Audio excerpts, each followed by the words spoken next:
안녕하세요. 여러분의 아는 의사 신성원입니다. 반갑습니다. 내 임플란트가 왜 내 치아랑 모양이 좀 다르지라고 좀 생각하신 경우들 있을 거예요. 네, 왜 그런 부분이 생기는지 한번 원인에 대해서 한번 말씀을 드리고 해결할 수 있는 방법은 어떤 건지 한번 좀 말씀을 드릴게요.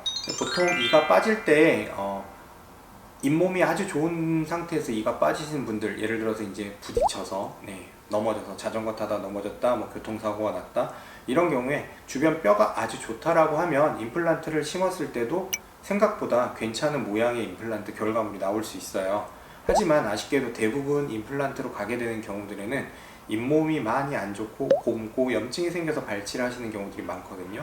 그런 경우에는 치아만 빠지는 게 아니고 주변에 있던 잇몸 뼈까지 염증에 의해서 같이 없어지는 거예요. 그래서 우리가 생각하면 이 부분을 치아라고 봤을 때 치아만 없어졌으면 잇몸은 그대로 있으니까 나중에 일을 똑같이 해놓으면 될 것처럼 생각이 되는데, 사실상 없어지는 부분이 여기까지인 거죠. 잇몸 뼈, 잇몸 살 다 없어지는 거예요. 그러다 보니까 원래 치아보다는 상당히 좀 길어지는 형태의 그런 형태의 치아가 제작이 될 수가 있어요. 잇몸 뼈 이식 이런 걸 통해서 뼈를 약간 증대시키고 하는 방법들도 있긴 하지만, 그래도 내 치아가 원래 자리하고 있었던 정도까지 100% 회복을 시키는 건 아직까지 좀 불가능한 부분이 있어요. 임플란트를 하고 나서 이제 잇몸 부분을 자세히 봤을 때 좀 잇몸이 검게 보이는 경우들을 얘기하시는 분들이 있어요. 이제 이 부분은 왜 그러냐면 임플란트를 심었는데 임플란트 주변에 뼈가 있는데 생각보다 이 뼈가 되게 얇은 분들이 있거든요. 이런 경우는 임플란트 색깔이 원래 약간 좀 회색에서 어두운 금속 색깔이에요. 그 색깔이 잇몸을 통해서 좀 비치게 되는 경우들, 가뜩이나 이제 잇몸 살은 또 굉장히 얇은 분들이 있거든요. 그런 분들은 어쩔 수 없이 그 색깔이 밖으로 비쳐서 좀 검게 보이는 경우들도 간혹 있고요. 또 다른 경우는 이제 임플란트 치아를 올리는 중간 기둥이 있는데요. 그 기둥 색깔도 역시 금속 색깔이에요. 그래서 그 부분에 잇몸이 많이 얇다라고 하면 그 기둥 부분의 색깔이 약간 비쳐서 그렇게 되는 경우들도 간혹 있어요.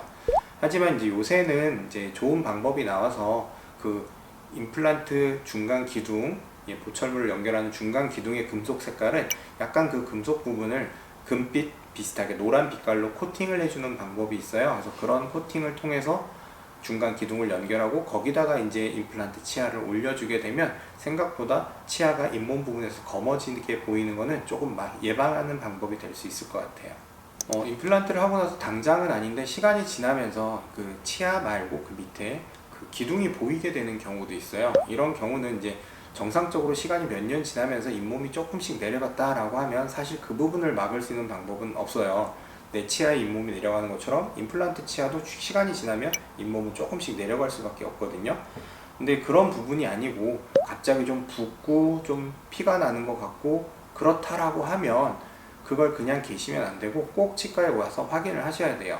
내 치아는 잇몸이 조금 더 단단하게 붙어 있는데 임플란트 같은 경우에는 이 붙어 있는 잇몸의 강도가 좀 약해요. 그래서 생각보다 주변에 음식물 찌꺼기, 특히 고춧가루처럼 약간 이렇게 필름 형태, 얇은 형태의 음식물들이 끼면 굉장히 안 빠지고 좀 힘들어요. 그런 경우에 치과에 오셔서 깨끗하게 좀 잇몸 치료를 한다든지 끼는 음식물을 빼내주는 치료를 좀 받으셔야 그 부분에서 염증이 생기는 일이 없어요. 그걸 오랫동안 좀 방치하면 생각보다 빠른 시간 동안 잇몸이 붓고 염증이 생기면서 잇몸뼈가 내려가서 어쩔 수 없이 기둥이 보이게 되는 경우들이 있어요.